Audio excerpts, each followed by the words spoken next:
ওং স্থাপকায় চ ধর্মস্য সর্বধর্মস্বরূপিণে অবতার বরিষ্ঠায় রামকৃষ্ণায় তে নমঃ।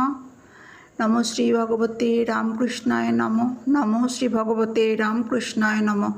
নমো শ্রী ভগবতে রামকৃষ্ণায় নমঃ। প্রিয় ভাই বোন বন্ধু গুরুজন সকলকে আন্তরিক শ্রদ্ধা এবং ভালোবাসা জানাই।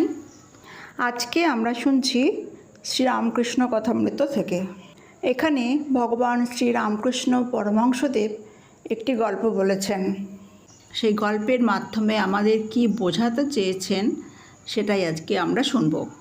শুরু করছি গল্প ঘণ্টাকর্ণ। একজন শিব ভক্ত ছিল। সে ছিল ভীষণ রকমের গোঁড়া।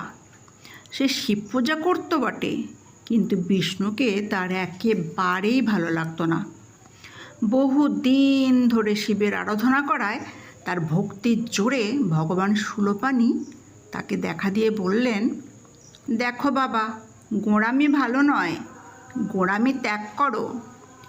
ভক্তির বলে তুমি আমার দেখা পেলে বটে, কিন্তু শ্রী বিষ্ণুর প্রতি তোমার যে বিদ্বেষ ভাব যতদিন না যাবে ততদিন তুমি আমার প্রসন্নতা লাভ করতে পারবে না।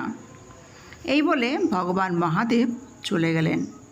শৈব ভক্ত মাথা নিচু করে রইল।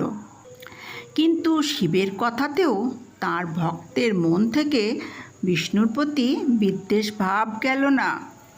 তার সাধনা পূর্বের ন্যায় চলতেই থাকলো। সাধনায় অস্থির হয়ে মহাদেব আবার দেখা দিতে বাধ্য হলেন।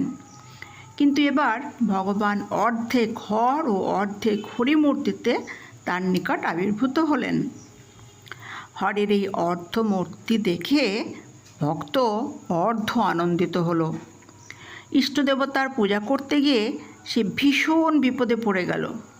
তা সত্ত্বেও সে পূজা শুরু করলো। প্রথমে শিবের চরণ ধুয়ে দিল, কিন্তু হরিমূর্তির চরণ স্পর্শ করা দূরে থাক, সেদিকে একবার ফিরেও চাইল না। এইসব কাণ্ড দেখে ভগবান আশুতোষ বললেন, দেখো, তুমি সাধন ভজন করছো বটে, কিন্তু এই দেশভাবের জন্য তোমাকে অনেক কষ্ট পেতে হবে। আমি কৃপা করে তোমাকে আমার হরিহর মূর্তি দেখালাম। শিব আর বিষ্ণু যে অভেদ তাই বোঝাবার চেষ্টা করলাম, কিন্তু তবু তুমি বুঝলে না।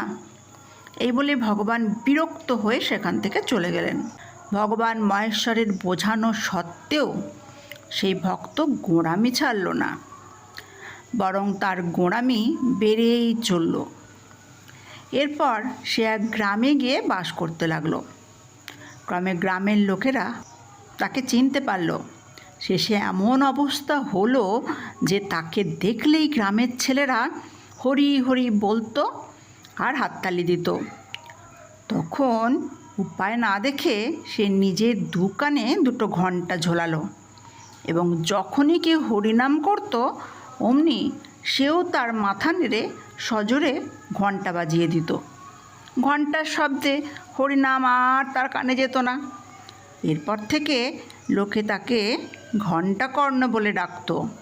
অর্থাৎ এই গল্পের মধ্য দিয়ে ঠাকুর সকলকে বোঝাতে চেয়েছেন যে একপেশে মনোভাবের যে কী পরিণতি হয় সেই ভাবটি বোঝাবার আমাদের চেষ্টা করেছেন। শ্রী শ্রী রামকৃষ্ণ পরমহংসদেব বলেছেন, নিজের ধর্মমতে নিষ্ঠা রাখবে, তা বলে অন্য মতকে ঘৃণা করবে না, বরং তাদের সঙ্গে মিষ্ট ব্যবহার করবে।